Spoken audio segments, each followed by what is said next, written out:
کہ شہباز شریف صاحب اگر اپوزیشن کو دیوار میں چنوانے سے فرصت ملی ہو اور اپوزیشن کا گلا کاٹنے سے فرصت ملی ہو تو پاڑا چنار میں ہمارے پاکستانی بھائی ایک دوسرے کے گلے کاٹنے پہ اترے ہوئے ہیں.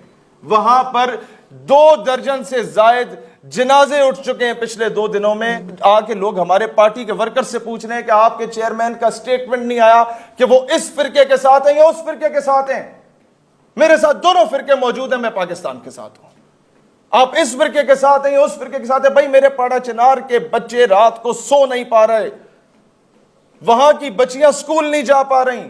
یہ تنازع کئی سالوں سے زمین کے تنازع سے آغاز ہوا اس کا, اور اس کے بعد یہ تنازع فرقہ وارانہ تنازعات میں اس کو منتقل کیا گیا ایک سوچی سمجھی سازش کے تحت. اور یہ معاملہ صرف پاڑا چنار کے چند دیہاتوں سے سٹارٹ ہوا تھا, کرم ایجنسی کے ایک علاقے سے, پاڑا چنار کے پھر آگے 2-3 دیہاتوں سے, اور اب پوری پاکستانی قوم 2 حصوں میں بٹ کے رہ گئی ہے, تقسیم ہو کے رہ گئی ہے. پوری پاکستانی قوم اس وقت تقسیم ہو کے بیٹھی ہوئی ہے. جو ایک طرف القدس میں, بیت المقدس میں, مسجد الاقصی میں یہودی فورسز جو ہیں مسلمانوں پہ ظلم اور تشدد کے پہاڑ توڑ رہی ہیں, دوسری طرف 1.5 ہفتے پہلے سویڈن میں قرآن پاک کو نظر آتش کیا گیا ہے, اور جہاں پر پوری امت مسلمہ کو ایک پیج پہ سٹینڈ کرنا چاہیے تھا, اور اس امت مسلمہ کا مرکز و محور آپ کی ریاست پاکستان ہے.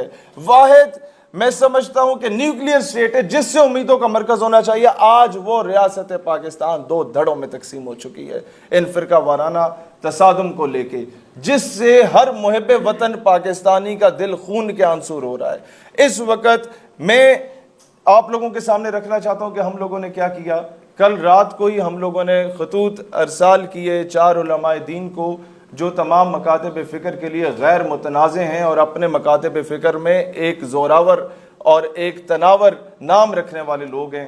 اس میں سب سے پہلے علامہ مفتی تقی عثمانی صاحب کو خط لکھا گیا, اس کے بعد مفتی منیب الرحمان صاحب کو خط لکھا گیا, علامہ جواد نقوی صاحب کو خط لکھا گیا, اور پھر مولانا طارق جمیل صاحب کو خط لکھا گیا. یہ چاروں علماء دین ایسے ہیں جو ہر سکول آف تھاٹ کے لیے ایکسیپٹنس لیول رکھتے ہیں, جو قومی سطح کا بیانیہ رکھتے ہیں, جن کے ساتھ ہر بندہ ملنے کو تیار ہوتا ہے, اور جو اپنے مدارس پہ بھی گرپ رکھتے ہیں, اپنے سکول آف تھاٹس میں بھی گرپ رکھتے ہیں. یہ اپنے سکول آف تھاٹس کے لیے بھی غیر متنازع شخصیات ہیں.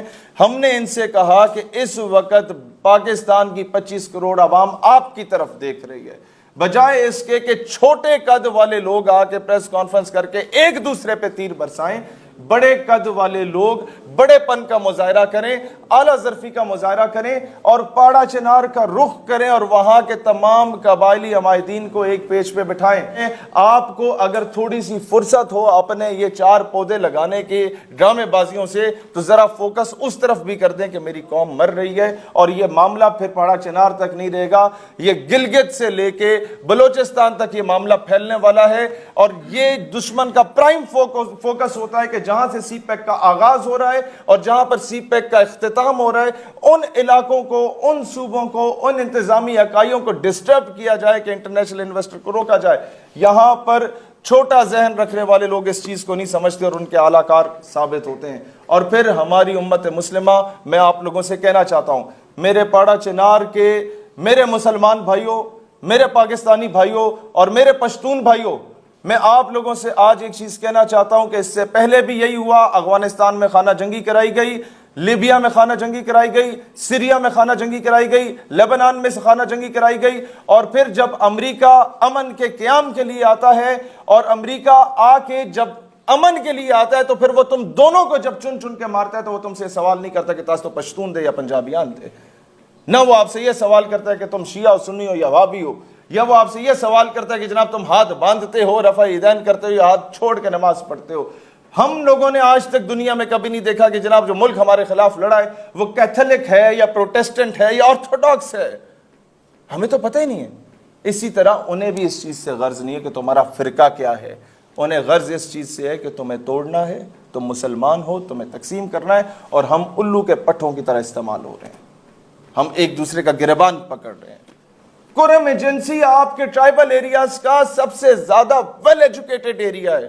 اگر ٹرائبل ایریاز کو دیکھا جائے جہاں کا لٹریسی ریٹ سب سے اچھا ہے، کوئی تو سازش ہوگی سوچی سمجھی جس بیس پہ یہاں کے امن کو تباہ کیا گیا ہے.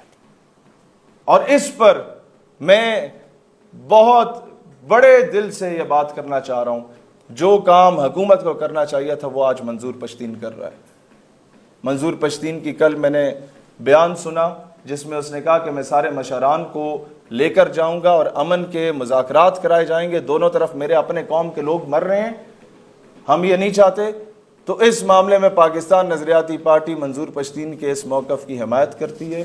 اور اگر امن کے مذاکرات اس طرح بھی نہیں ہوتے، دوسرے فیز میں علماء سے جو ریکویسٹ کی اس طرح بھی نہیں ہوتے، تو پھر تیسرے فیز میں پاکستان نظریاتی پارٹی گلگت سے لے کے کراچی تک، پنجاب سے لے کے سندھ تک، تمام ٹرائبل ایلڈرز کو لے کر، مشران کو لے کر، اور جتنے لوگ جو غیر متنازع شخصیات ہیں جو پاکستان کا درد رکھتے ہیں، ان کو لے کر امن کا جھنڈا بلند کر کے انشاءاللہ تعالیٰ پاڑا چنار کا رخ کرے گی اور وہاں کے لوگوں سے آگے جا کے ہاتھ جوڑ کے کہے گی کہ اپنے دوسری نسل تک یہ لڑائی چلے گی، یہ تیسری نسل تک نہ لے کے جائیں.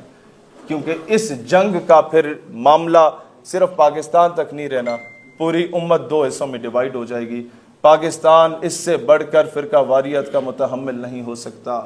ہم آنے والی نسلوں کو اتحاد امت کا اور یکجائیت کا اور اتحاد کا درس دیں، بجائے اس کے کہ ہم اسے تقسیم کرنے کا درس دیں. چاہتے ہیں اپنے اداروں سے بھی، اپنی گورنمنٹ سے بھی کہ حد الوسع کوشش کریں یہاں کا جو لوکل امام یا لوکل عالم یا لوکل ذاکر بیٹھا ہوا ہے اس کی شاید وہ فہم و فراست نہیں ہے جو پاکستان کی قومی سطح کے علماء یا ذاکرین کی ہے. ان کو آن بورڈ لیا جائے، ریاست ان کو لے کے جائے اور درمیان میں بٹھائے تو شاید ان کا حیا کر لیا جائے، جن کی یہ سیڈیاں یا جن کی کیسٹ سن کے اپنے خطبات دیے جاتے ہیں. اور میں یہی درخواست کروں گا، ہم بہت چھوٹے ہیں، ہم لوگ نوجوان ہیں، یہ کام شاید آج بنتا تھا وزیر اعظم کا کہ وہ کرتا، یہ کام بنتا تھا آج 50 سال پرانی پیپلز پارٹی کا کہ وہ کرتی، یہ کام بنتا تھا ان سیاسی جماعتوں کا جن کو کم از کم 25-30 سال ہو چکے ہیں. جب وہ نہیں کر رہے تو پھر ہمیں میدان میں اترنا پڑا. ہم جانتے ہیں کہ ہم شاید اپنے قد سے اونچی بات کر رہے ہیں، لیکن میں نے ماضی میں بنگلہ دیش کو الگ ہوتے ہوئے تاریخ میں ضرور دیکھا ہے. میں مستقبل میں پاکستان کے اور ٹکڑے نہیں دیکھ سکتا. میں اس پاکستان سے محبت نہیں کرتا، میں اس پاکستان سے عشق کرتا ہوں اور اس کے دشمن کو اپنا دشمن سمجھتا ہوں، اس کے دوست کو اپنا دوست سمجھتا ہوں. اور یہ عشق بھی میرا روحانی بنیاد پہ ہے کہ یہ واحد ریاست ہے جو اسلام کے نام پہ حاصل کی گئی، چل رہی ہے یا نہیں چل رہی اس میں میرا اور آپ کا قصور ہے. اللہ تعالیٰ دین اسلام اور وطن عزیز پاکستان کا حامی و ناصر ہو.